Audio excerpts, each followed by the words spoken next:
Hay historias que la naturaleza susurra, pero solo unos pocos se detienen a escucharlas. Hoy descubrirás una de ellas. El último aliento. 10 especies al borde del olvido. Imagina por un momento que eres el último de tu especie, el último individuo de tu tipo sobre la faz de la Tierra. Cada respiración que tomas podría ser la última que alguien como tú tomará jamás. Suena a ciencia ficción, ¿verdad? Pero en este preciso momento, mientras escuchas estas palabras, hay criaturas viviendo exactamente esa realidad. Hoy vamos a hablar de animales tan raros que la mayoría de la humanidad nunca sabrá que existieron. Seres que desaparecerán sin que casi nadie lo note. Y te adelanto algo que te sorprenderá. Uno de ellos tiene menos de 10 individuos vivos en todo el planeta. Menos que los dedos de tus manos. Bienvenidos a Amantes y Secretos de la Naturaleza. Soy tu guía en este viaje por los rincones más olvidados de nuestro mundo natural. En este canal exploramos las maravillas, misterios y tragedias de la vida en la Tierra, con el compromiso de mostrarte la verdad, por incómoda que sea. Antes de comenzar, si valoras este tipo de contenido, dame una señal. Un like para que más personas descubran estas historias, un comentario con tu opinión, o suscríbete si quieres seguir explorando conmigo los secretos que la naturaleza aún guarda. Ahora respira hondo, porque lo que estás a punto de descubrir podría cambiar la forma en que ves nuestro planeta. 8 millones. Ese es el número estimado de especies animales que comparten este planeta con nosotros. 8 millones de formas de vida, cada una con su propia historia evolutiva, cada una el resultado de millones de años de adaptación y supervivencia. Pero aquí está el problema. De esos 8 millones, solo hemos documentado científicamente 1,2 millones. Déjame repetirlo. Solo conocemos el 15% de la vida animal en la Tierra. El resto permanece en las sombras, en las profundidades de los océanos, en las copas de bosques inaccesibles o en regiones tan remotas que ningún ser humano ha pisado. Y de ese pequeño porcentaje que sí conocemos, hay especies tan increíblemente raras, tan al borde de la existencia, que verlas en vida es casi un milagro estadístico. Algunas tienen poblaciones que cabrían en un autobús escolar, otras viven en territorios tan pequeños que podrías recorrerlos en una tarde. Hoy vamos a conocer a 10 de las especies más raras del planeta. Criaturas que la evolución perfeccionó durante milenios, pero que la humanidad está borrando en décadas. Empecemos por la primera, y quizás la más trágica de todas.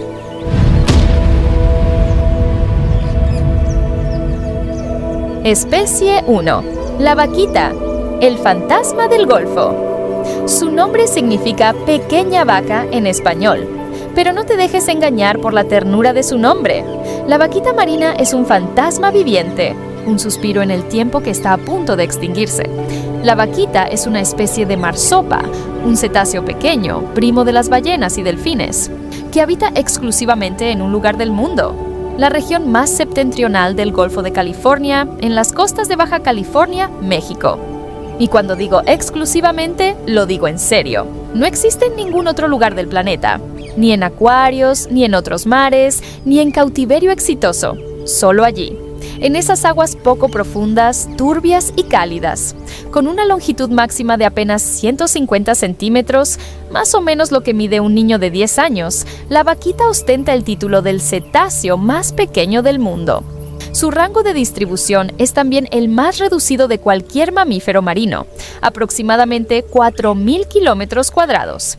Para que te hagas una idea, eso es menos que la superficie de Rhode Island, el estado más pequeño de Estados Unidos.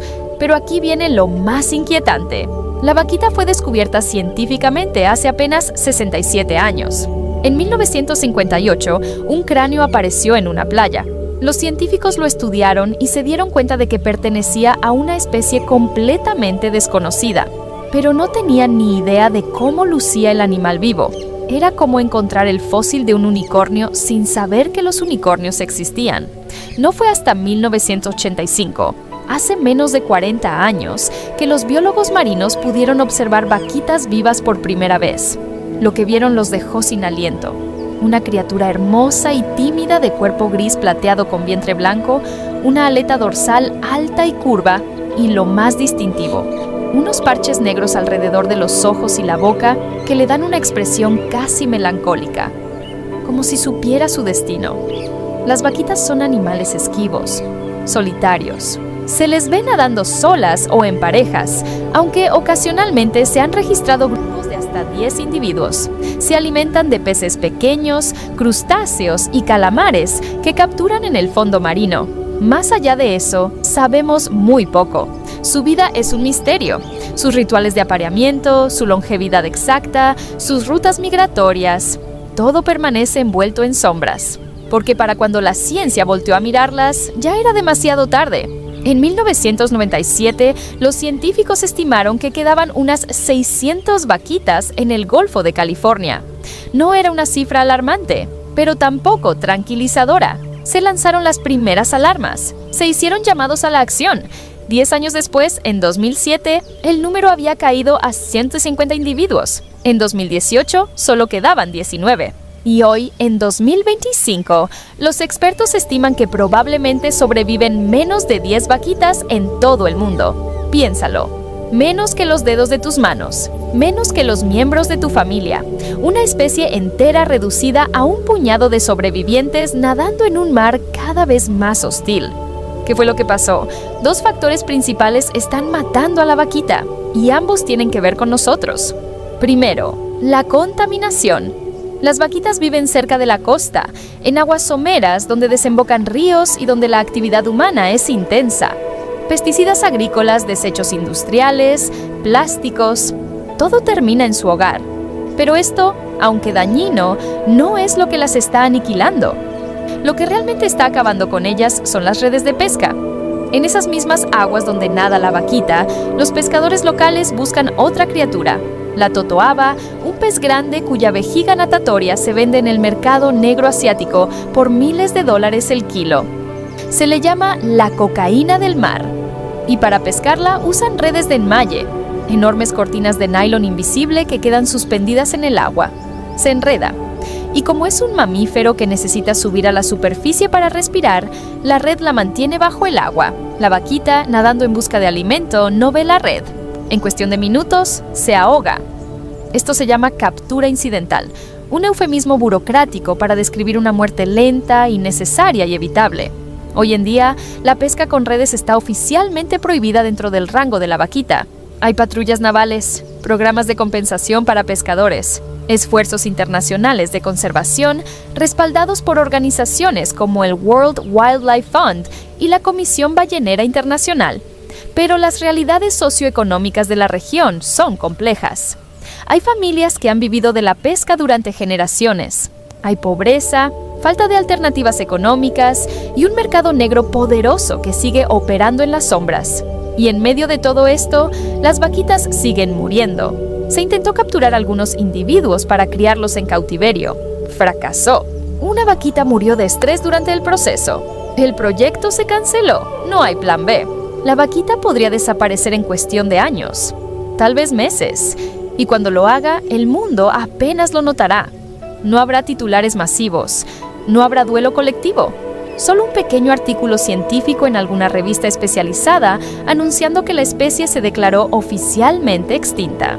Y entonces, un animal que evolucionó durante miles de años, que nadó en esas aguas mucho antes de que existiera México, antes de que los humanos llegaran a América, desaparecerá para siempre, borrado, como si nunca hubiera existido.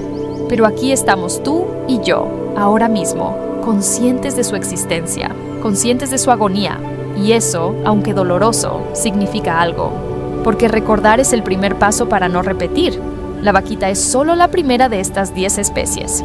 Y créeme, cada una tiene una historia igual de desgarradora, igual de urgente. Pero antes de continuar, quiero saber, ¿conocías la existencia de la vaquita? ¿Te sorprende saber que hay menos de 10 en el mundo? Déjamelo en los comentarios. Y si crees que esta historia merece ser contada, comparte este video, porque la única forma de salvar lo que queda es que la gente sepa que existe. Ahora respira hondo otra vez, porque el viaje apenas comienza.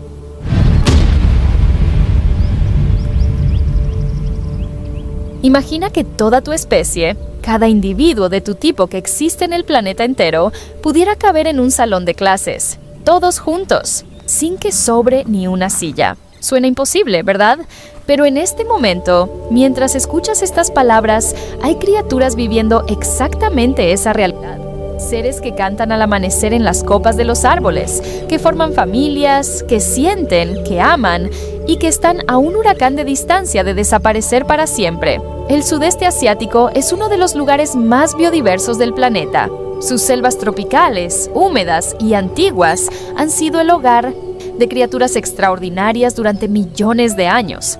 Entre ellas destacan los gibones, pequeños simios acrobáticos que pasan casi toda su vida en las copas de los árboles, balanceándose entre las ramas con una gracia que desafía la gravedad. Los gibones no son monos, son simios menores, primos lejanos de los chimpancés, gorilas, orangutanes y de nosotros. No tienen cola. Tienen brazos largos y poderosos que pueden extenderse hasta 1.5 veces la longitud de su cuerpo. Y cuando cantan, porque sí, cantan, sus vocalizaciones resuenan por kilómetros en la selva, como un coro ancestral que marca territorio, comunica emociones y fortalece los lazos familiares. Pero hoy no vamos a hablar de todos los gibones. Vamos a hablar de 2 especies que están tan cerca de la extinción que cada día que sobreviven es un milagro estadístico. En la isla de Hainan, al sur de China, habita una criatura que durante décadas fue ignorada por la ciencia. Los biólogos pensaban que era simplemente una variante del gibón crestado negro oriental. Pero en años recientes, mediante pruebas genéticas y el análisis detallado de sus vocalizaciones y estructura física, los científicos confirmaron lo que algunos sospechaban. Era una especie completamente distinta. Se le bautizó como el gibón de Hainan, Nomascus hainanus, y hoy ostenta un título que nadie querría. Es el primate más raro del mundo. ¿Cuántos quedan? 22. Déjame repetirlo. 22 gibones de Hainan en todo el planeta. No en un país, no en una región. En el mundo entero. Y no están dispersos en diferentes zonas. Todos viven en el mismo lugar, la Reserva Natural Nacional de Bawangling, en Hainan. Un fragmento de selva tropical que es su último refugio. Los científicos los han contado uno por uno, y lo que encontraron fue desgarrador. Una familia de 11 individuos, una familia de 7 individuos, 4 gibones solitarios que vagan sin grupo familiar, probablemente incapaces de encontrar pareja debido a la escasez de individuos. Piénsalo, 4 seres solitarios balanceándose entre los árboles, cantando al amanecer sin que nadie les responda. Los gibones de Hainan, como sus primos cercanos, presentan algo llamado dicromatismo sexual. Machos y hembras lucen completamente distintos. Los machos son de un negro profundo, con un pelaje oscuro que brilla bajo la luz del sol filtrada por el dosel del bosque. Las hembras, en contraste, son de un dorado vibrante, con el pecho y el vientre de color miel, y manchas negras distintivas en la cabeza que les dan un aire majestuoso, casi real. Esta diferencia de color no es solo estética, es una señal evolutiva, una forma de comunicación visual en un entorno donde la luz es escasa y los árboles son densos. En la selva, el color importa, el contraste importa. Los gibones de Hainan son criaturas de rutina. Cada mañana, al amanecer, el macho y la hembra adultos de cada grupo familiar entonan un dueto vocal, una canción compleja, sincronizada, que puede durar hasta 15 minutos. Es un ritual de pareja, una declaración de amor y territorio, un recordatorio para los demás gibones de que ese espacio está ocupado. Pero imagina esto, con solo 22 individuos en 2 familias y 4 solitarios, ¿cuántos duetos se escuchan cada mañana en toda la isla de Hainan? Tal vez 2, tal vez 3. El silencio se está apoderando de la selva. Hace apenas un siglo, el gibón de Hainan era común en toda la isla. Las selvas tropicales de Hainan eran vastas, continuas, llenas de vida. Pero entonces llegó el siglo XX, y con él, la expansión humana. La isla de Hainan es hoy una de las provincias más desarrolladas de China. Playas turísticas, carreteras, ciudades, plantaciones, todo eso se construyó sobre lo que alguna vez fue selva virgen. El 95% del hábitat original de los gibones en la región ha sido destruido. Piénsalo, el 95%. Imagina que tu casa se reduce a un solo cuarto, y luego a un rincón de ese cuarto, y luego te dicen que tienes que compartir ese rincón con toda tu familia. La principal causa de la deforestación en Hainan ha sido la tala ilegal para plantaciones de pulpa de papel, árboles nativos centenarios, talados y convertidos en papel higiénico, servilletas, cajas de cartón. Los gibones, que dependen del dosel superior del bosque para moverse, alimentarse y vivir, quedaron sin hogar. Pero eso no fue todo. Los gibones también fueron cazados. Su carne se consumía. Sus huesos y órganos se usaban en la medicina tradicional china, donde se creía que tenían propiedades curativas. No las tienen, pero las creencias persisten. Y así, década tras década, los números cayeron, de miles a cientos, de cientos a decenas, hasta llegar a 22. Aquí está la parte más aterradora. Con solo 22 individuos, el gibón de Hainan está en una posición de riesgo absoluto. ¿Qué significa eso? Significa que un solo evento catastrófico podría borrar la especie del mapa. Un tifón. Hainan está en una zona de huracanes tropicales. Una tormenta severa podría destruir el bosque donde viven. Una epidemia. Con una población tan pequeña y genéticamente limitada, una enfermedad infecciosa podría propagarse rápidamente y matarlos a todos. Un incendio forestal. Un rayo, una fogata mal apagada. Y su último refugio podría arder en días. No hay margen de error. No hay plan B. Si algo sale mal, no habrá tiempo para reaccionar. Pero el gibón de Hainan no está solo en esta lista de especies al borde del abismo. Su primo cercano, el gibón crestado negro oriental, Nomascus nasutus, tiene una historia aún más dramática. Durante décadas, los científicos pensaron que estaba extinto. En los años 60, las selvas del norte de Vietnam y el sur de China fueron devastadas por la guerra, la deforestación y la caza. El gibón crestado negro oriental desapareció. No había avistamientos, no había sonidos, nada. Los biólogos asumieron lo peor. Pero en el año 2002, algo increíble sucedió. Un equipo de conservacionistas que trabajaba en una remota región montañosa del norte de Vietnam escuchó un sonido que no debería existir: el canto de un gibón crestado negro oriental. Lo habían encontrado, o más bien, ellos se habían dejado escuchar. 4 años más tarde, en 2006, se descubrió otra pequeña población al otro lado de la frontera, en China. El fantasma había regresado. Hoy, se estima que quedan 135 gibones crestados negros orientales en todo el mundo. No es una cifra alta, sigue siendo crítica, pero comparado con los 22 del gibón de Hainan, es un ejército. Para que entiendas la magnitud de lo que estamos hablando, hagamos un ejercicio mental. 22 gibones de Hainan. Eso es menos que una clase de primaria, menos que un equipo de fútbol con suplentes. Podrías invitarlos a todos a una cena de Navidad sin necesidad de alquilar un salón. 135 gibones crestados negros orientales. Eso es el tamaño de una escuela pequeña. Todos cabrían en un cine. Estas son especies enteras, millones de años de evolución, y están reducidas a números que no llenan ni un vagón de metro. Hoy en día, ambas especies están bajo protección oficial. El gobierno chino ha declarado al gibón de Hainan como tesoro nacional de primer nivel, con programas de conservación financiados por el Estado. Hay guardabosques patrullando la reserva 24/7. Hay cámaras trampa, monitoreo constante. En Vietnam, organizaciones internacionales como Fauna and Flora International y la IUCN trabajan con comunidades locales para proteger los bosques donde vive el gibón crestado negro oriental. Pero la realidad es compleja. Hay pobreza en la región. Hay necesidad de tierras para cultivar. Hay tradiciones culturales arraigadas. Y cambiar todo eso lleva tiempo. Tiempo que los gibones no tienen. Cada mañana, en algún rincón olvidado de una selva cada vez más pequeña, un gibón macho de Hainan se despierta. Trepa hasta la copa más alta del árbol y canta. Canta para marcar su territorio. Canta para llamar a su pareja. Canta porque es lo que su especie ha hecho durante miles de años. Pero cada día, ese canto es un poco más solitario. Cada día hay menos voces que le respondan. Y llegará un día, tal vez en 5 años, tal vez en 10, en que ese canto se escuche por última vez. Y luego, silencio. A menos que hagamos algo. A menos que recordemos. A menos que importemos. ¿Conocías la existencia del gibón de Hainan?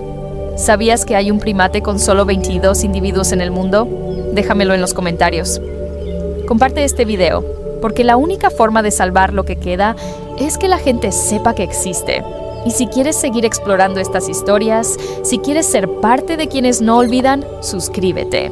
Porque mientras haya alguien escuchando, habrá esperanza. Lémur de bambú gigante, Prolemur simus. ¿Qué pasaría si te dijera que existe un animal que desayuna veneno todos los días? No un poco, no accidentalmente. Suficiente veneno como para matar a un ser humano adulto en cuestión de horas.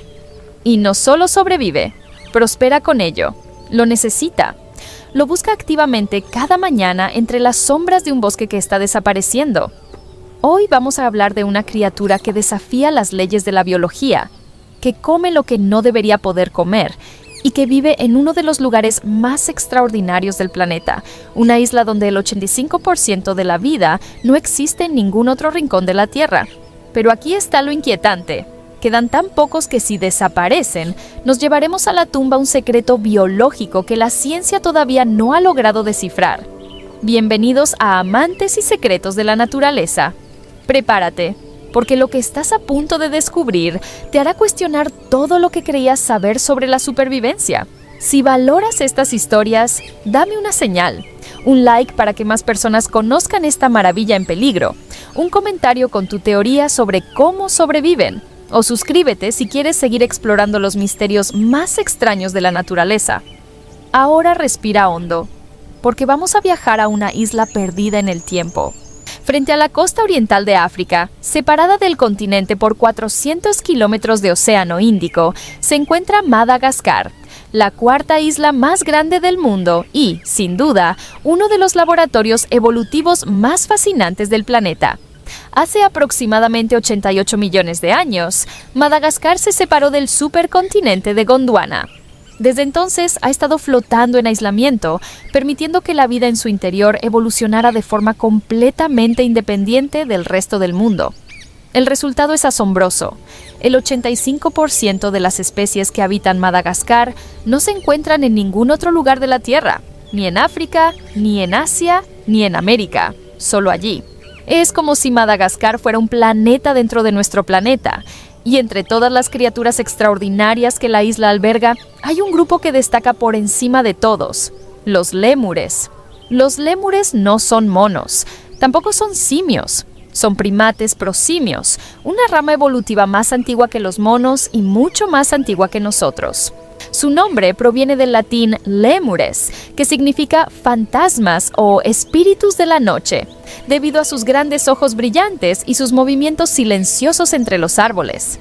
Existen más de 100 especies de lémures documentadas en Madagascar y cada año se descubren nuevas, desde el diminuto lémur ratón, que pesa apenas 30 gramos, hasta el intimidante indri, el lémur más grande, que puede medir hasta 1 metro de altura.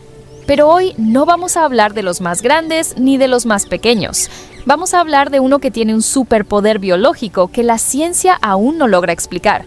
Te presento al lémur de bambú gigante, Prolemur simus. Y su historia es tan increíble como trágica. El lémur de bambú gigante es una criatura de tamaño mediano, con un peso de entre 2 y 2.5 kilogramos, más o menos lo que pesa un gato doméstico grande. Su pelaje es de un tono marrón grisáceo, denso y suave, perfectamente adaptado para las noches frescas de las montañas de Madagascar. Sus ojos son de un profundo castaño rojizo, con una mirada penetrante que parece observarte con inteligencia. Como todos los lémures, tiene manos prensiles con pulgares opuestos, lo que le permite agarrar con precisión las ramas. Y, lo más importante para su supervivencia, los tallos de bambú. Porque el lémur de bambú gigante tiene una obsesión: el bambú. Pero no cualquier bambú, una especie específica, y no cualquier parte de esa planta. Los brotes jóvenes, los tiernos, los que acaban de emerger de la tierra. Y aquí es donde la historia se vuelve absolutamente fascinante. Los brotes de bambú que consume el lémur de bambú gigante contienen una sustancia química que todos conocemos, al menos de nombre cianuro. Sí, El mismo cianuro que aparece en las películas de espías, el veneno letal que mata en minutos, el compuesto químico que bloquea la capacidad de las células para usar oxígeno, provocando asfixia a nivel celular. Ahora escucha esto. Un lémur de bambú gigante adulto consume hasta 500 gramos de brotes de bambú al día. Y esos brotes contienen concentraciones de cianuro tan altas que, si un ser humano comiera la misma cantidad, moriría en cuestión de horas. Déjame repetirlo para que quede claro. Estos animales comen todos los días suficiente veneno como para matar a una persona. Y no solo sobreviven, prosperan, se reproducen, viven años. ¿Cómo es posible? No lo sabemos. A pesar de décadas de investigación, los científicos aún no han logrado descifrar completamente el mecanismo biológico que permite a estos lémures procesar cantidades letales de cianuro sin sufrir daño. Se cree que tienen enzimas hepáticas especializadas, sistemas de desintoxicación únicos, o tal vez bacterias intestinales simbióticas que descomponen el cianuro antes de que llegue al torrente sanguíneo. Pero es solo teoría. Nadie lo ha confirmado con certeza. Y aquí está lo más inquietante. Si esta especie desaparece antes de que desentrañemos su secreto, perderemos para siempre una pieza clave del rompecabezas biológico. Un conocimiento que podría tener aplicaciones médicas, toxicológicas, incluso para el tratamiento de envenenamientos humanos. El lémur de bambú gigante no solo come bambú, come casi exclusivamente bambú. Su dieta está compuesta en un 95% por una sola especie de bambú gigante, Catariostachys madagascariensis, con una fuerte preferencia por los brotes jóvenes, las hojas tiernas y ocasionalmente el tallo interno. Esto es lo que los biólogos llaman un especialista alimentario extremo. Y ser especialista tiene ventajas. Dominas un recurso que otros no pueden aprovechar, reduces la competencia y si tu planta favorita es abundante, vives bien. Pero también tiene un costo terrible. Si desaparece tu fuente de alimento, desapareces tú. Y eso es exactamente lo que está pasando. Durante gran parte del siglo XX, el lémur de bambú gigante fue considerado uno de los primates más comunes de Madagascar. Habitaba vastas extensiones de bosques húmedos en el este de la isla, desde las tierras bajas hasta las montañas. Pero entonces llegó la deforestación masiva. Madagascar ha perdido más del 90% de sus bosques originales. Talados para madera, quemados para crear tierras de cultivo, arrasados para la expansión humana. Y con los bosques, desaparecieron los bambusales. Y con los bambusales, desaparecieron los lémures. A mediados del siglo XX, ya no había avistamientos del lémur de bambú gigante. Los científicos asumieron lo peor. Lo declararon extinto. Pero en 1986, un primatólogo alemán llamado Bernhard Meyer estaba explorando una remota región montañosa del Parque Nacional Ranomafana cuando escuchó un sonido que no debería existir, el llamado de un lémur de bambú gigante. Lo siguió y lo encontró. El fantasma había regresado. Desde entonces, se han descubierto unas pocas poblaciones más, todas ellas confinadas a fragmentos minúsculos de bosque, principalmente dentro de parques nacionales y reservas protegidas. Pequeñas islas de supervivencia en un océano de deforestación. Hoy en día, se estima que quedan aproximadamente 500 lémures de bambú gigante en todo el mundo. No en cautiverio, en libertad, eso es todo. Y estos 500 individuos no están juntos. Están fragmentados en 11 subpoblaciones aisladas, separadas por carreteras, pueblos, campos de cultivo. No pueden moverse entre ellas, no pueden reproducirse entre ellas. Cada población está sola. Para que entiendas la escala, 500 individuos es menos que la capacidad de un cine pequeño. Es menos que el número de estudiantes en una escuela secundaria promedio. Es un número tan bajo que cada nacimiento importa, cada muerte duele. Y cada año que sobreviven es un milagro. El lémur de bambú gigante enfrenta 3 amenazas principales. La primera, la deforestación. Los bosques de Madagascar siguen siendo talados a un ritmo alarmante.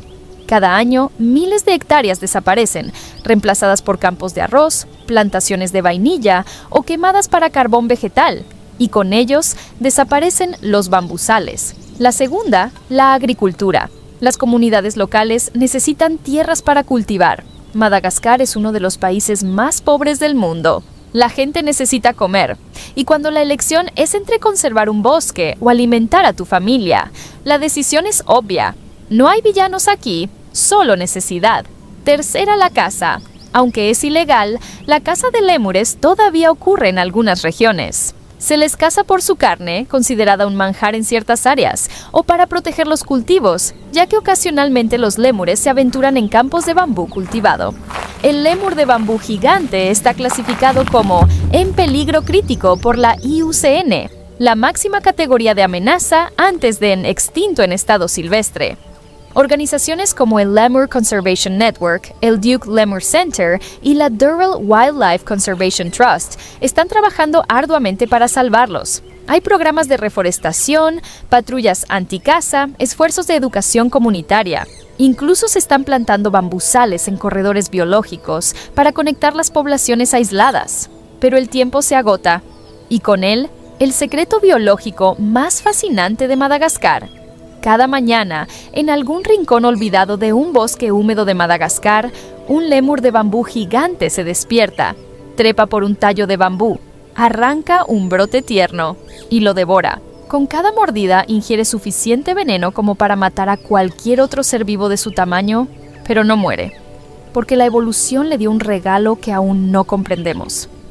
Y mientras nosotros seguimos aquí, debatiendo, estudiando, tratando de entender cómo lo hace, él simplemente vive, como lo ha hecho durante millones de años. Pero su tiempo se acaba. Y si no actuamos, si no protegemos lo que queda, perderemos no solo una especie, perderemos una respuesta, una pieza de conocimiento que podría cambiar lo que sabemos sobre la biología, la toxicología, la medicina. Perderemos un secreto que nunca podremos recuperar. ¿Conocías al lémur de bambú gigante? ¿Sabías que puede comer veneno sin morir? ¿Tienes alguna teoría sobre cómo lo hace? Déjamelo en los comentarios. Comparte este video, porque mientras más personas conozcan estas historias, más posibilidades hay de que sobrevivan. Y si quieres seguir explorando los secretos más extraños y fascinantes de la naturaleza, suscríbete, porque el mundo está lleno de misterios. Y algunos están desapareciendo antes de que podamos resolverlos.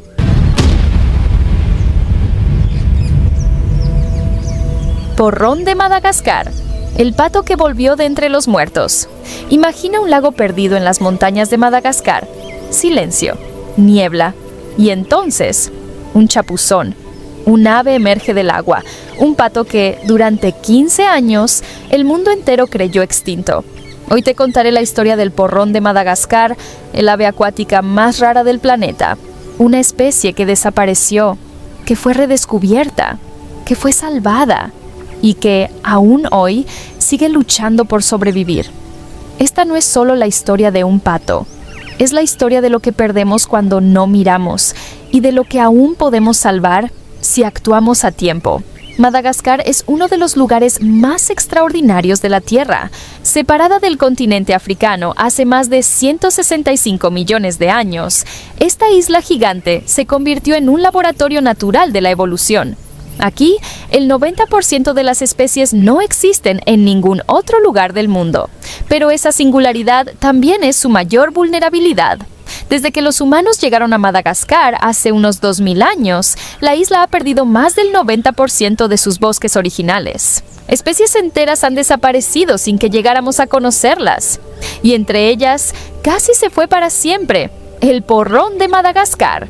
Este pato buceador, de plumaje castaño profundo y destellos blancos en alas y vientre, vivía en un ecosistema específico. Lagos de aguas poco profundas, rodeados de vegetación densa y repletos de plantas acuáticas.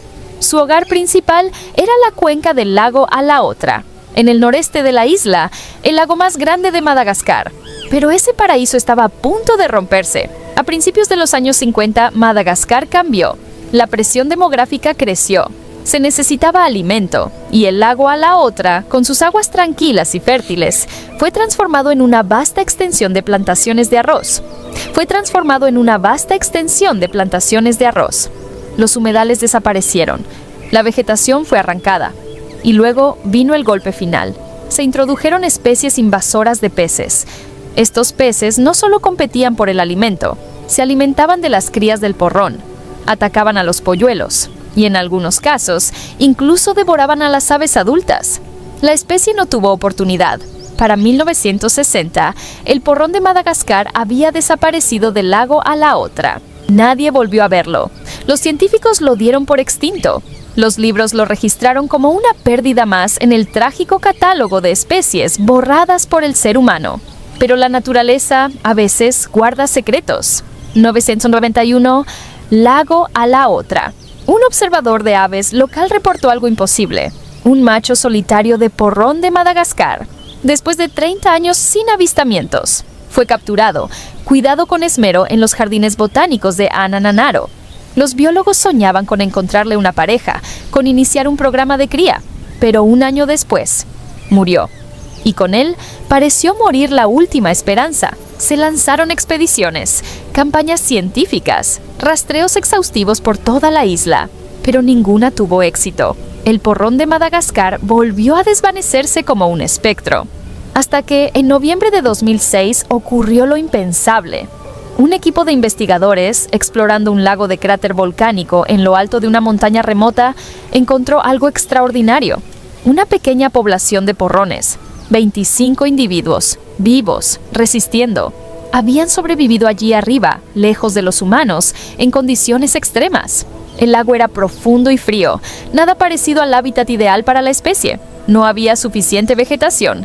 La reproducción era casi imposible, pero estaban vivos. Estos patos, contra todo pronóstico, habían resucitado de entre los muertos. La comunidad científica mundial reaccionó de inmediato. No podían dejar que esta segunda oportunidad se perdiera. Puntos de conservación más intensos de Madagascar.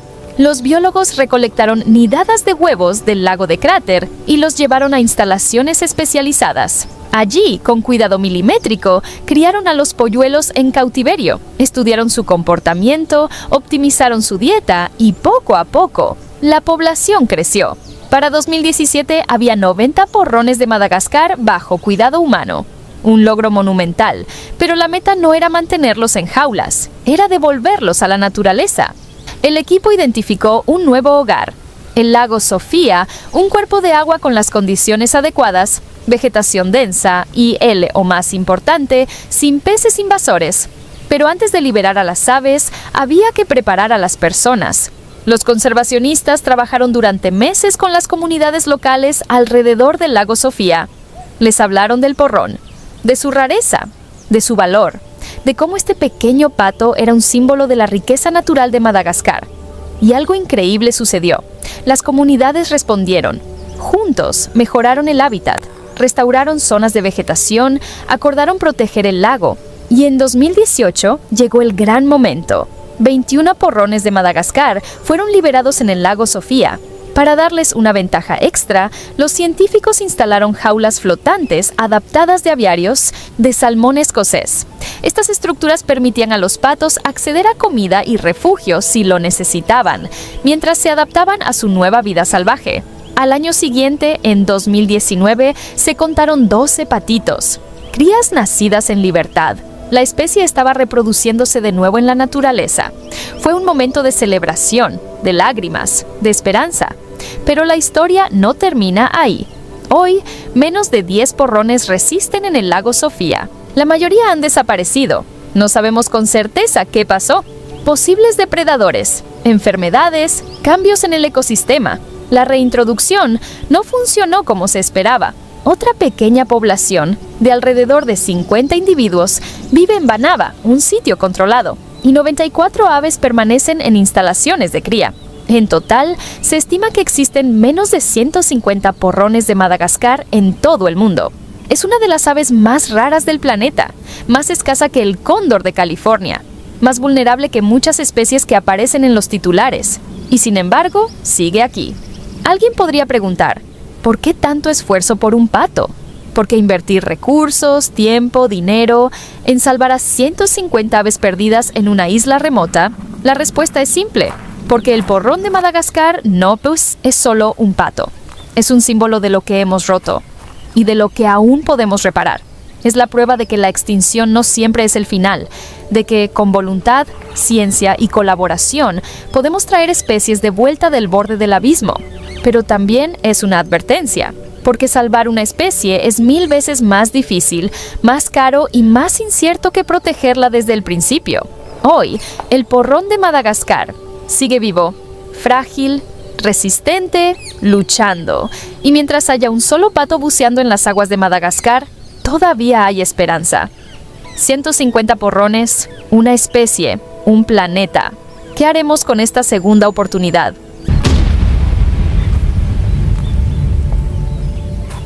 ¡5! Loro de vientre. Naranja el loro que cruza el mar para sobrevivir. Imagina cruzar 240 kilómetros de océano abierto, siendo del tamaño de una paloma, sin descanso, sin tierra a la vista, solo tú, el viento y la esperanza de llegar vivo al otro lado. Ahora imagina hacerlo cada año y que tu especie entera dependa de ese viaje. Hoy te voy a contar la historia de uno de los animales más extraordinarios y olvidados de Australia. Un loro que no solo vuela entre continentes, sino que está desapareciendo en silencio. Y quizás, sin que lo sepamos, ya sea demasiado tarde. Su nombre es loro de vientre naranja, Neophema chrysogaster para los científicos. Pero no dejes que el nombre formal te engañe. Este pequeño loro australiano es una obra maestra de la evolución. Los machos lucen un plumaje verde hierba brillante, con un destello anaranjado en el abdomen que parece encenderse bajo el sol de Tasmania. Las hembras, más discretas, visten tonos verdes apagados, perfectos para camuflarse entre los pastos costeros donde anidan. Miden apenas 20 centímetros de punta a punta, pesan lo mismo que 3 monedas y, sin embargo, cada año realizan una de las migraciones más arriesgadas del reino animal. Porque el loro de vientre naranja es uno de solo 3 loros migratorios en todo el planeta. Sí, ¿has oído bien? 3. De las más de 400 especies de loros que existen en el mundo, solo 3 se atreven a migrar largas distancias. Y este pequeño viajero australiano es uno de ellos. Cada otoño, toda la población mundial de loros de vientre naranja se congrega en el suroeste de Tasmania. Allí, en las dunas y matorrales costeros, crían a sus polluelos. Pero cuando llega el invierno austral, en abril o mayo, sucede algo asombroso. Despegan, todos, y cruzan el estrecho de Bass, 240 kilómetros de mar abierto. Sin islas, sin refugio. Solo agua, olas de hasta 5 metros y vientos que pueden superar los 100 kilómetros por hora. Para nosotros, sería como nadar desde Londres hasta Ámsterdam sin detenerse. ¿Y sabes qué es lo más increíble? Lo hacen de noche. Vuelan en la oscuridad, guiándose por las estrellas, el campo magnético de la Tierra y quizás, solo quizás, por una memoria ancestral grabada en sus genes. Cuando llegan al continente, al sureste de Australia, pasan el invierno alimentándose de semillas de plantas costeras y luego, en primavera, vuelven a cruzar el mar, de regreso a Tasmania, al mismo lugar donde nacieron. Un ciclo perfecto. Una danza con el océano que han repetido durante miles de años, hasta ahora. A principios del siglo XX, los loros de vientre naranja eran comunes. Se los veía regularmente en los alrededores de Sydney, Melbourne e incluso en la costa de Victoria. Los pescadores los conocían, los granjeros los observaban, eran parte del paisaje. Pero algo empezó a cambiar. La urbanización avanzó. Las dunas costeras fueron transformadas en puertos, ciudades, carreteras. Los pastizales donde se alimentaban desaparecieron bajo el cemento, y con ellos desapareció su comida. En los años 60 todavía eran comunes en la península de York, cerca de Melbourne, pero para finales de siglo ya nadie los veía. En 2017, un equipo de ornitólogos realizó un censo exhaustivo. Recorrieron toda la costa de Tasmania y el sureste de Australia. Buscaron nidos, escucharon sus cantos, revisaron cada avistamiento reportado. Encontraron 14 individuos. 14. De una especie que alguna vez voló en bandadas de cientos, quedaban 14 loros salvajes en todo el planeta. El mundo estuvo a punto de perder a uno de sus viajeros más extraordinarios, y casi nadie se dio cuenta. Pero aquí es donde la historia da un giro. Porque durante décadas, mientras la población salvaje colapsaba, un pequeño grupo de criadores de aves en Australia había mantenido loros de vientre naranja en cautiverio. Algunos los habían heredado de sus abuelos, otros los criaban por amor a la especie. Y cuando quedó claro que la extinción era inminente, científicos, conservacionistas y criadores se unieron. Lanzaron programas de reproducción en cautiverio, protegieron los últimos hábitats costeros, plantaron especies nativas e incluso comenzaron a reintroducir aves criadas en cautiverio a la naturaleza. Y en 2019 sucedió algo inesperado. La población salvaje experimentó un auge. Los censos registraron más de 100 aves, más de 100. Por primera vez en décadas había esperanza real. Pero la naturaleza es cruel y la recuperación nunca es lineal. Para 2022, los números volvieron a caer. Solo 51 loros fueron registrados en estado salvaje. Hoy se estima que quedan menos de 50 individuos silvestres, tal vez 60 en el mejor de los casos. Mientras tanto, más de 300 viven en programas de cría en cautiverio. El loro de vientre naranja está clasificado como en peligro crítico de extinción, un paso antes de la extinción total. Quizás te preguntes, ¿por qué importa? Es solo un loro pequeño en una isla remota del mundo. ¿Realmente importa que desaparezca? Importa porque cada especie que perdemos es una biblioteca que arde. Cada animal que desaparece se lleva consigo millones de años de evolución, adaptaciones únicas, secretos que aún no comprendemos. El loro de vientre naranja aprendió a cruzar océanos, desarrolló un sistema de navegación que rivaliza con el de las aves marinas, sobrevivió tormentas, depredadores, cambios climáticos, y ahora, después de tanto tiempo, nosotros somos su última amenaza, pero también somos su única esperanza. Cada árbol plantado, cada hectárea de hábitat protegido, cada loro que nace en un programa de cría, es una oportunidad más. Una posibilidad de que en algún otoño futuro, cientos de loros vuelvan a cruzar el estrecho de Bass, como lo hicieron sus ancestros, como deberían hacerlo siempre. La historia del loro de vientre naranja no ha terminado. Todavía hay tiempo, todavía hay esperanza, pero el reloj corre. Y a veces, las historias más importantes son las que pasan desapercibidas, hasta que ya no están. Este pequeño viajero del mar nos recuerda algo esencial, que incluso los animales más pequeños, los que nadie nota, tienen un valor incalculable, y que su desaparición nos empobrece a todos. ¿Los veremos cruzar el océano otra vez? Depende de nosotros.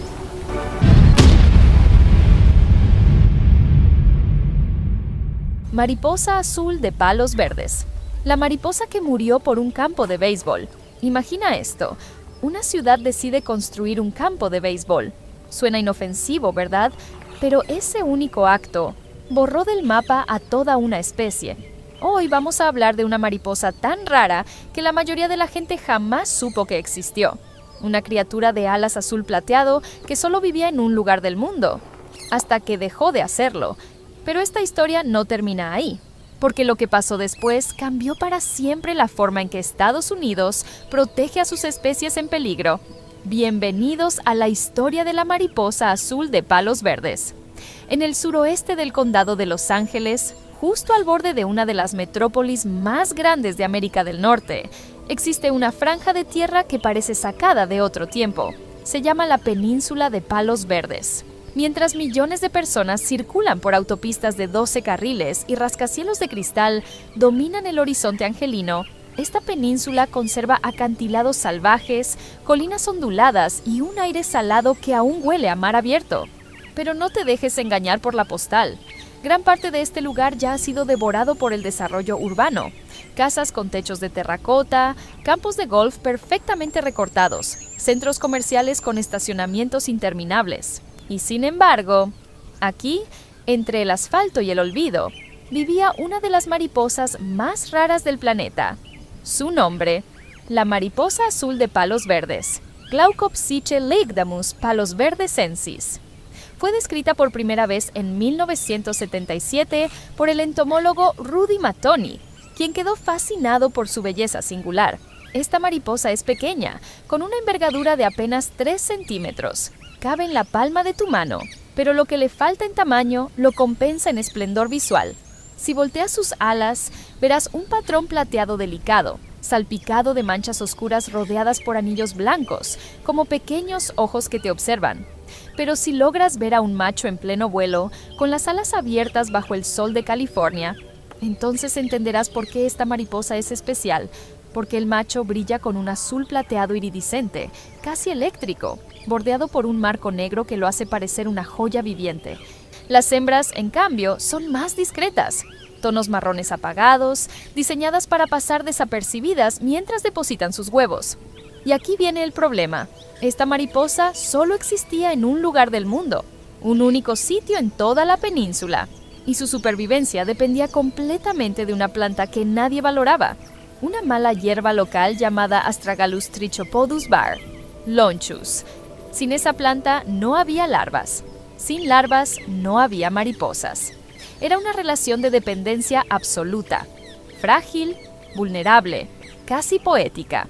En 1980, apenas 3 años después de ser descubierta, la mariposa azul de palos verdes fue incluida bajo la Ley de Especies en Peligro de los Estados Unidos. Esto significaba protección federal. Significaba que, legalmente, nadie podía destruir su hábitat. Pero 2 años después, en 1982, la ciudad de Rancho Palos Verdes decidió que necesitaba algo más importante que una mariposa en peligro de extinción: un campo de béisbol. El único sitio donde se sabía que vivían estas mariposas fue arrasado. Bulldozers aplastaron la vegetación, se nivelaron colinas, se instalaron gradas, bases y luces. Y donde antes revoloteaban alas azules bajo el sol californiano, ahora niños jugaban segunda base. El lugar se llamó Parque Comunitario Jesse. Algo de hábitat permaneció en los bordes del parque, entre los arbustos y las cercas. Y en 1983, un año después de la destrucción, un grupo de biólogos logró fotografiar entre 3 y 6 mariposas azules. Apenas un suspiro de vida. Pero la ciudad no había terminado. Ese mismo año, los administradores del parque consideraron que la maleza alrededor del campo representaba un riesgo de incendio, así que decidieron limpiar el área. Pasaron máquinas, rasparon el suelo, eliminaron las plantas hospedadoras y con ello eliminaron a la mariposa azul de palos verdes. Para 1984 no quedaba ninguna, 0 avistamientos, 0 evidencia de reproducción. La especie fue declarada extinta, pero aquí es donde la historia se vuelve realmente interesante. En 1987, el Servicio de Pesca y Vida Silvestre de EEU presentó una demanda histórica contra la ciudad de Rancho Palos Verdes. La acusación era clara. La ciudad sabía perfectamente que ese era el único hábitat de la mariposa. Sabían que estaba protegida por ley federal, y aún así lo destruyeron. La ciudad se defendió con un argumento simple: nadie se quejó hasta que ya estaba hecho. Y técnicamente, tenían razón, porque en aquel momento la Ley de Especies en Peligro tenía una laguna enorme. Solo protegía a las especies contra actos de individuos privados, no contra gobiernos locales, no contra ciudades, no contra municipios que decidían construir campos de béisbol sobre hábitats únicos. La ciudad ganó el caso, pero esa victoria fue pírrica, porque la indignación pública fue tal que el Congreso de los Estados Unidos enmendó la ley al año siguiente, en 1988. Desde entonces, la protección se extendió a individuos, corporaciones, asociaciones, fideicomisos, gobiernos locales o cualquier otra entidad privada o pública.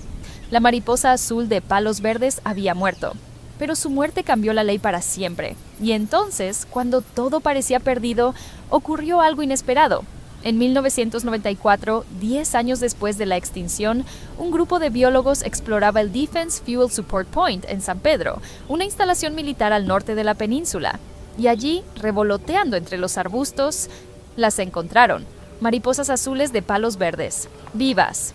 Parecían idénticas, pero algo era diferente. Este grupo no dependía solo de la Astragalus, también usaban otra planta hospedera, la Deerweed, Lotus scoparius, una leguminosa mucho más común y resistente. Esto cambió todo, porque si las mariposas podían reproducirse en 2 plantas diferentes, sus probabilidades de supervivencia se multiplicaban. Ya no estaban atadas a un único destino botánico. Comenzó entonces un programa masivo de cría en cautiverio. Científicos, voluntarios, estudiantes, todos trabajaron para salvar a esta pequeña criatura azul. Para 2008, habían logrado criar exitosamente hasta 2.400 mariposas. Hoy, la población silvestre fluctúa alrededor de 300 individuos. Aún es vulnerable, Aún depende de esfuerzos constantes de conservación, pero existe. Se están evaluando varias áreas como posibles sitios de reintroducción. Cada primavera, biólogos monitorean las poblaciones, plantan las especies hospedadoras y cruzan los dedos para que las mariposas azules sigan volando. La historia de la mariposa azul de palos verdes es muchas cosas. Es una historia de pérdida, de negligencia, de cómo el progreso puede ser ciego y cruel.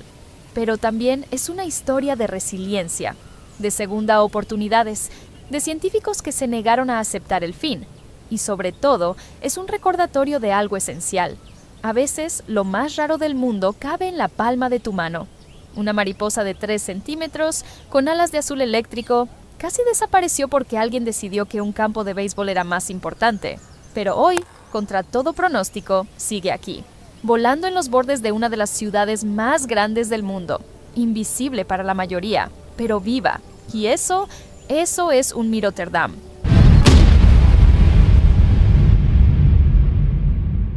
La salamandra gigante china, la criatura prehistórica que sobrevivió a los dinosaurios. Y ahora la estamos perdiendo. Imagina un animal que ha permanecido prácticamente idéntico durante 170 millones de años, que caminó por los mismos ríos que los dinosaurios, que puede alcanzar el tamaño de un humano adulto y que respira bajo el agua sin branquias. Hoy vamos a hablar de la salamandra gigante china, un fósil viviente que está desapareciendo justo frente a nuestros ojos. Y la historia de cómo tratamos de salvarla podría estar acabando con ella. Cuando escuchas la palabra salamandra, probablemente pienses en un pequeño anfibio del tamaño de tu mano, de colores vibrantes, escabulléndose bajo una piedra húmeda en el bosque. Pero en las profundidades de los ríos montañosos del este de China, existe algo completamente diferente. La salamandra gigante china, Andrias davidianus, es el anfibio más grande del planeta. No estamos hablando de unos centímetros más grande, estamos hablando de criaturas que alcanzan rutinariamente 1,2 metros de longitud y pesan hasta 30 kilogramos. Los ejemplares más grandes registrados han superado los 1,8 metros y alcanzado los 50 kilos, el peso de un ser humano promedio. Para que te hagas una idea, imagina un anfibio del largo de una bicicleta, con una piel arrugada color marrón oscuro, casi rocosa, como si la montaña misma hubiera cobrado vida. Sus ojos son diminutos, casi ciegos. No los necesita. En las aguas turbias y frías donde habita, caza usando sensores en su piel que detectan las vibraciones más leves. Un pez nadando, un cangrejo moviéndose entre las rocas. Y lo más impresionante, respira a través de su piel. No tiene branquias externas como otros anfibios gigantes. Su cuerpo entero es un pulmón viviente, absorbiendo oxígeno directamente del agua helada.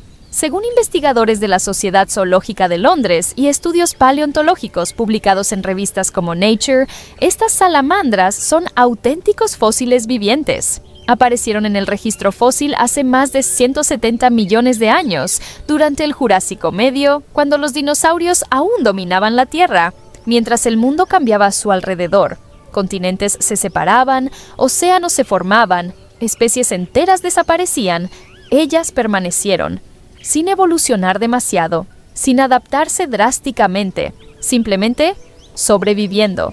Habitan exclusivamente en ríos montañosos de aguas frías y rápidas, tributarios del majestuoso río Yangtze, en provincias como Shanxi, Sichuan y Guizhou. Son completamente acuáticas, pasando toda su vida en cuevas y grietas bajo el agua, emergiendo solo de noche para cazar peces, crustáceos y cualquier cosa que quepa en su boca masiva. Pero aquí es donde la historia da un giro oscuro. Durante siglos, en la cultura china, la salamandra gigante ha sido considerada un símbolo de longevidad y salud, pero también una delicatessen. Su carne es vista como un manjar exótico, asociada con la medicina tradicional china. Se cree, sin base científica comprobada, que consumirla otorga vitalidad y longevidad, y eso la convirtió en un objetivo. Durante décadas fueron cazadas sin control, capturadas de los ríos con redes, trampas y hasta dinamita. Según informes de la Unión Internacional para la Conservación de la Naturaleza, UICN, las poblaciones silvestres han colapsado en más del 80% desde la década de 1950. Pero la caza no fue lo único. Los ríos donde vivían comenzaron a cambiar. Presas hidroeléctricas fragmentaron sus hábitats. La contaminación industrial tiñó las aguas de gris. La deforestación arrastró sedimentos que enturbiaron aún más los cauces. Y las salamandras, que necesitan agua limpia, fría y oxigenada, empezaron a desaparecer. Hoy se estima que quedan menos de 50.000 salamandras gigantes chinas en estado salvaje. Y ese número sigue cayendo. Para frenar la extinción, el gobierno chino permitió y promovió algo inusual: granjas de salamandras. Hoy existen cientos de instalaciones que albergan millones de salamandras en cautiverio. La idea era simple: criar salamandras en masa para satisfacer la demanda del mercado y al mismo tiempo liberar ejemplares para repoblar los ríos. Suena como una solución perfecta, ¿verdad? Pero hay un problema: muchos de los animales en esas granjas no nacieron allí. Fueron capturados del medio silvestre cuando la industria apenas comenzaba. Y las que sí nacieron en cautiverio, descendientes de diferentes regiones, han perdido la diversidad genética que las hace únicas. Estudios recientes, publicados en Science y por equipos de la Universidad Sun Yat-sen, descubrieron que lo que llamamos salamandra gigante china, en realidad podría ser al menos 5 especies diferentes, cada una adaptada a ríos específicos. Mezclarlas en granjas y liberarlas al azar podría diluir genéticamente las poblaciones restantes. Y hay algo peor. En las condiciones hacinadas de las granjas, un enemigo invisible prospera: el ranavirus. Este virus causa hemorragias internas, hinchazón masiva y muerte rápida. Es común en peces y anfibios de granja y altamente contagioso. Estudios veterinarios han confirmado su presencia en numerosas instalaciones chinas. Ahora, imagina liberar salamandras infectadas en ríos donde aún sobreviven poblaciones silvestres sanas. El resultado podría ser devastador: un brote que acabara con lo poco que queda. Es la paradoja cruel de la conservación moderna: intentar salvar una especie y arriesgarse a destruirla en el proceso. La salamandra gigante china ha sobrevivido a la extinción de los dinosaurios, a eras glaciales, a cambios climáticos catastróficos.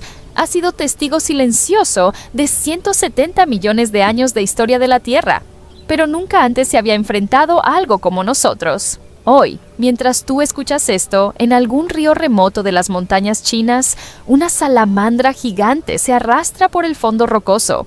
Quizás sea una de las últimas de su especie. Quizás sus crías nunca lleguen a nacer. La pregunta no es si podemos salvarlas, es si actuaremos antes de que sea demasiado tarde.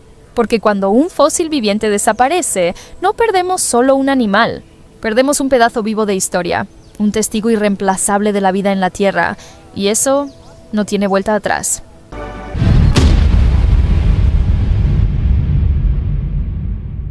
Culebra corredora de Santa Lucía, la serpiente que resucitó de entre los muertos. Imagina que eres el último de tu especie. Tú y otros 10 sobrevivientes, escondidos en una isla tan pequeña que cabrías en 2 campos de fútbol. El mundo entero te dio por muerto hace casi un siglo. Pero estás aquí, aferrado a la vida, con un enemigo esperando al otro lado del agua. Esta es la historia de la culebra corredora de Santa Lucía, una serpiente que logró lo imposible: regresar de la extinción. Pero su batalla aún no ha terminado. Las islas del Caribe, cuando piensas en ellas, probablemente imaginas playas de arena blanca, aguas cristalinas y palmeras meciéndose al viento. Pero bajo esa postal idílica se esconde una tragedia silenciosa. En los últimos 500 años, desde que los europeos llegaron a estas tierras, hasta el 70% de las especies únicas del Caribe han desaparecido para siempre. Aves que nunca volverán a cantar, reptiles que ya no caminarán por la selva, mamíferos borrados del mapa. Estamos hablando de la mayor extinción masiva regional causada por el ser humano en la era moderna. Un genocidio biológico que ocurrió mientras el mundo miraba hacia otro lado. Y en medio de este apocalipsis ecológico, vivía una serpiente, Santa Lucía, una pequeña nación insular en el Caribe oriental. 616 kilómetros cuadrados de selva tropical, montañas volcánicas y costas bañadas por el mar turquesa. Aquí, entre los bosques densos y los arbustos secos del sur, habitaba un reptil extraordinario, la culebra corredora de Santa Lucía. No es una serpiente gigante, No es venenosa, no tiene colmillos retráctiles ni patrones hipnóticos en su piel. Mide apenas 1,25 metros de largo, del color de la tierra húmeda, con escamas que brillan suavemente bajo el sol del mediodía. Pero lo que la hace especial no es lo que es, sino lo que representa. Durante millones de años, esta serpiente evolucionó en total aislamiento. Se convirtió en la cazadora perfecta de su pequeño universo insular. Ágil, silenciosa, letal para los roedores y lagartos que constituían su dieta. Salía a cazar de día, deslizándose entre las raíces y las hojas secas, con una elegancia que solo los depredadores perfeccionados por el tiempo poseen. En 1887, un naturalista la describió por primera vez para la ciencia. Le dio un nombre. La catalogó, la dibujó en sus cuadernos, y para cuando terminó de hacerlo, ya era demasiado tarde. A finales del siglo XIX, los colonos europeos tuvieron una idea que consideraron brillante: introducir mangostas en las islas del Caribe para controlar las poblaciones de ratas y serpientes venenosas que amenazaban sus cultivos. Fue uno de los desastres ecológicos más catastróficos de la historia. Las mangostas no son simples roedores, son depredadores feroces, rápidos como el rayo, con mandíbulas capaces de triturar huesos. Y cuando llegaron a Santa Lucía, no distinguieron entre serpientes venenosas y serpientes inofensivas. Para ellas, todas eran presas. Primero, las mangostas devoraron a los lagartos y roedores, las mismas presas de las que dependía la culebra corredora. Sin comida, las serpientes comenzaron a morir de hambre. Luego, las mangostas fueron directamente a por ellas. Las atacaron en sus refugios, las persiguieron de día, las mataron mientras dormían de noche. En apenas 50 años, la culebra corredora de Santa Lucía fue borrada del mapa. Para 1936, los científicos la declararon extinta, otra víctima más de la arrogancia humana, otro capítulo cerrado en el libro de las especies perdidas. O eso creían.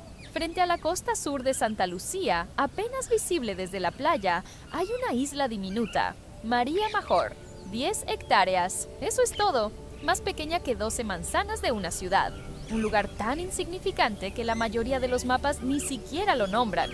Pero en 2012, un equipo de biólogos decidió hacer algo que parecía absurdo: buscar una serpiente que llevaba muerta más de 75 años. Y la encontraron.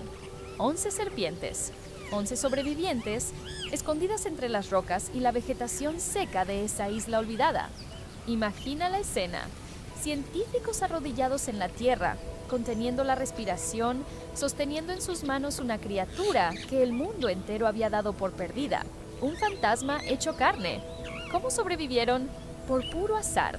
María Major nunca fue invadida por las mangostas, quizás porque era demasiado pequeña, quizás porque nadie se molestó en llevarlas allí. Sea cual sea la razón, esa isla se convirtió en el último refugio de una especie condenada. 11 serpientes. Contra todas las probabilidades, contra el tiempo mismo, se estableció un programa de cría en cautiverio. Biólogos dedicaron sus vidas a salvar a estas serpientes. Monitorearon cada nacimiento, celebraron cada pequeña victoria, pero la población silvestre sigue siendo inferior a 20 individuos, 20 en todo el planeta. Para ponerlo en perspectiva, hay más astronautas en el espacio en este momento que culebras corredoras de Santa Lucía en la naturaleza. Y en 2017 llegó la siguiente amenaza. Un proyecto turístico propuso construir un dique que conectara María Major con la isla principal, para que los turistas pudieran caminar hasta allí, para que pudieran tomarse selfies en la isla de las serpientes raras. Pero ese dique no solo traería turistas, traería ratas, traería mangostas, traería el apocalipsis final para las últimas serpientes del mundo. Hasta ahora, ese dique no se ha construido, gracias a la presión de organizaciones conservacionistas, gracias a científicos que se negaron a quedarse callados. Pero la amenaza sigue allí, esperando. La culebra corredora de Santa Lucía sigue clasificada como en peligro crítico de extinción. Podría desaparecer mañana. Un huracán, una sequía prolongada, una rata que logre llegar nadando a María Major. Cualquier cosa podría acabar con ella, pero también podría sobrevivir, porque si algo nos enseña esta serpiente es que la vida se aferra con una fuerza que desafía toda lógica. Sobrevivió cuando todos la dieron por muerta. Regresó de las sombras y ahora Un puñado de científicos apasionados lucha cada día para asegurarse de que su historia no termine aquí. Porque en el fondo, esta no es solo la historia de una serpiente. Es la historia de todas las especies que hemos empujado al borde del abismo y de nuestra capacidad de elegir.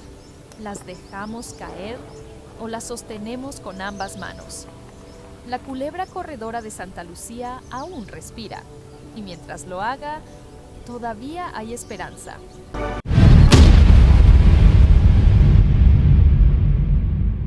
Iguana jamaicana, Cyclura collei, la iguana que resucitó. Una segunda oportunidad para los dinosaurios del Caribe. Imagina que entras a un museo de historia natural. Frente a ti, una vitrina con un letrero que dice Iguana jamaicana, Cyclura collei, extinta. Una fotografía en blanco y negro, polvo acumulado sobre el cristal, un capítulo cerrado de la evolución. Ahora imagina que 42 años después, ese mismo animal camina de nuevo bajo el sol caribeño. Esta es la historia de un lagarto que desafió a la muerte, de un perro de caza que cambió el destino de toda una especie, y de un hombre llamado Edwin Dufus que, sin saberlo, abrió las puertas a lo que los científicos llaman un momento Jurassic Park. Hoy hablaremos de resurrección, pero no la que imaginas. Retrocedamos en el tiempo. Año 1688. Un médico y botánico irlandés llamado Sir Hans Sloane llega a Jamaica. Está ahí como médico personal del recién nombrado gobernador de la isla, el duque de Albemarle. Pero Sloane no es un médico común. Es un obsesivo coleccionista de la naturaleza, un explorador científico de la época dorada. En sus diarios, Sloane describe algo asombroso. Las iguanas eran una visión común en toda Jamaica. Reptiles robustos, majestuosos, de hasta 1,5 metros de longitud. El segundo animal terrestre más grande de la isla, solo superado por la boa jamaicana. Imagina las colinas de Hellshire hace 3 siglos. Bosques secos de piedra caliza cubiertos de cactus y árboles caducifolios. Y entre las rocas estas criaturas prehistóricas. Piel de color gris oscuro con tonos verdosos y azulados. Líneas oblicuas verde oliva en los hombros, 3 amplios parches triangulares oscuros que bajan por su espalda como las placas de un dinosaurio. Eran magníficas. Y lo que hacían era aún más extraordinario. La iguana jamaicana es principalmente herbívora. Come hojas, flores y frutos de más de 100 especies de plantas diferentes. Pero aquí viene lo fascinante. No solo comían, creaban. Cuando defecan, las semillas germinan y crecen más rápido, contribuyendo a la biodiversidad del bosque. Piénsalo, cada iguana era un jardinero ambulante. Por eso se las consideró las primeras agricultoras de Jamaica. Los bosques secos de Hellshire son uno de los últimos bosques primarios sin perturbaciones en el Caribe. Y estas iguanas los mantienen vivos. Ayudan a mantener los acuíferos de piedra caliza, una fuente vital de agua subterránea para la costa sur. Un ecosistema entero dependía de ellas. Pero entonces llegó el desastre. Finales del siglo XIX. Jamaica enfrenta un problema: ratas, plagas que devoran cultivos y propagan enfermedades. La solución parecía brillante: importar la pequeña mangosta asiática desde India como control de ratas y serpientes. Parecía perfecto, sobre el papel, pero las mangostas son depredadores oportunistas y descubrieron algo mucho más fácil de cazar que las ratas. Las crías de iguana se convirtieron en su principal fuente de alimento. Las hembras ponen entre 6 y 20 huevos, luego los cubren con arena y tierra. A diferencia de las tortugas marinas, la madre permanece hasta 2 semanas protegiendo el nido de otras iguanas hembras rivales. Extiende el pliegue de piel bajo su cuello, la papada, como advertencia, muerde, persigue, pero contra las mangostas no tiene oportunidad. Los investigadores capturaron con trampas fotográficas a una mangosta con un collar VHF llevando una cría de iguana en su boca, justo en la entrada de una madriguera. La imagen es devastadora. El resultado fue catastrófico. El último ejemplar vivo fue visto en Goat Island, frente a la costa, en 1940. Para 1948, la ciencia asumió lo inevitable.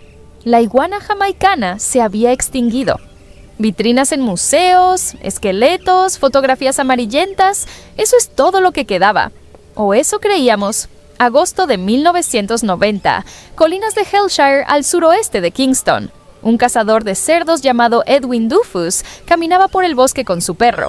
Era un día soleado, rutinario, hasta que el perro persiguió a un lagarto adulto macho hasta un tronco hueco. Cuando Dufus llegó, el perro ya había herido al animal, pero Dufus se quedó paralizado. Ese lagarto no era común. Edwin Dufus caminó hasta el zoológico Hope en Kingston y entregó al lagarto a los cuidadores. El personal del zoológico no podía creerlo. Era una iguana jamaicana, una especie que desde 1948 se creía extinta. Aunque la iguana no sobrevivió a sus heridas, los perros son uno de sus mayores depredadores. Dufus pudo indicarle al personal exactamente dónde la había encontrado. Lo que pasó después fue extraordinario. Una expedición posterior descubrió 2 sitios de anidación y una pequeña familia de iguanas. Estudios posteriores revelaron que solo quedaban unos 50 sobrevivientes del lagarto más raro del mundo. 50. De una especie que llevaba 42 años oficialmente muerta. Milton Riback, curador general del zoológico Hope, lo resumió así: esto es como traer dinosaurios de vuelta, esto es como Jurassic Park. Descubrir a las iguanas fue solo el principio. Salvarlas, esa es otra historia. La UICN las clasifica como críticamente amenazadas, con aproximadamente 200 adultos sobreviviendo en un área extremadamente pequeña. Hoy se estima que la población total ronda entre 500 y 600 adultos, gracias a décadas de esfuerzos de conservación. ¿Cómo se salva a una especie al borde del abismo? Primero, se creó la iniciativa Head Start en el zoológico Hope. Los científicos recolectan huevos de los nidos silvestres. Las crías nacen en el zoológico, donde se las cuarentena, se les hacen pruebas de enfermedades y se las alimenta con una dieta especializada. Se quedan en jaulas, 3 o 5 por jaula, hasta que crecen. ¿Cuánto deben crecer? No pueden ser liberadas hasta que alcanzan un tamaño en el que las mangostas ya no puedan comérselas. Es un proceso de años. Un riguroso control de salud que dura de 2 a 3 años. Segundo, control intensivo de depredadores invasores mediante una red de trampas para mangostas que se opera diariamente. Se rastrearon 17 mangostas y gatos con transmisores VHF y GPS durante hasta 72 días para entender sus movimientos espaciales. Imagina el esfuerzo. Cada día, cada trampa, cada iguana liberada. Más de 400 iguanas han sido devueltas a las colinas de Hellshire. Hoy, entre 250 y 270 iguanas, desde crías hasta adultos, viven en el zoológico Hope, representando el 50% de la población mundial sobreviviente. Pero aquí viene el giro. La mayor amenaza actual para la existencia de las iguanas ya no son las mangostas. Es algo mucho más difícil de combatir: la industria del carbón vegetal. Para producir carbón se requieren árboles de madera dura, por lo que los bosques de los que dependen las iguanas son regularmente talados de forma ilegal. Aproximadamente la mitad de las colinas de Hellshire ha sido severamente degradada por tala ilegal de árboles, principalmente para apoyar la industria del carbón. Un bosque seco tropical, particularmente sobre una base de piedra caliza, no puede regenerarse del nivel de deforestación asociado con la quema de carbón. Una vez dañado, el bosque es incapaz de regenerarse a un estado natural. Se pierde como hábitat para siempre. Los quemadores de carbón han llegado a amenazar a los equipos de investigación que protegen a las iguanas. Es una guerra silenciosa entre la supervivencia de una especie y la economía de subsistencia. Edwin Dufus fue reconocido posteriormente como conservacionista y recibió el Premio de Conservación de la Sociedad Internacional de Iguanas por su descubrimiento y por seguir rastreando iguanas durante años. Su nombre vive ahora en un zoológico de Chicago. Una de las iguanas jamaicanas del Lincoln Park Zoo se llama Edwin. En su honor, Milton Riback del zoológico Hope dice: "Este es posiblemente uno de los programas de conservación más importantes del planeta. Estamos viendo a un animal que estaba extinto. Estamos viendo un redescubrimiento, una segunda oportunidad. Pero hay un problema de percepción". Riback lamenta: "Los jamaicanos no entienden lo que tienen. La ven como solo otro lagarto". No es solo otro lagarto. Es un símbolo de resiliencia, de la fragilidad de la vida, de cómo, a veces, contra todo pronóstico, la naturaleza nos da una segunda oportunidad. y de cómo un hombre, un perro y un día ordinario de caza pueden cambiar el destino de toda una especie. Hoy, en algún lugar de las áridas colinas de Hellshire, bajo el sol caribeño, una iguana descansa sobre una roca de piedra caliza. Su piel verde azulada brilla. Sus ojos antiguos observan el horizonte. No sabe que alguna vez fue declarada extinta. No sabe que cientos de personas luchan cada día para que ella y sus crías sobrevivan. Solo sabe que el sol está tibio, que hay frutos por comer, que hay semillas por plantar y que, contra toda lógica, todavía está aquí. Esta es la iguana que resucitó y su historia aún no ha terminado.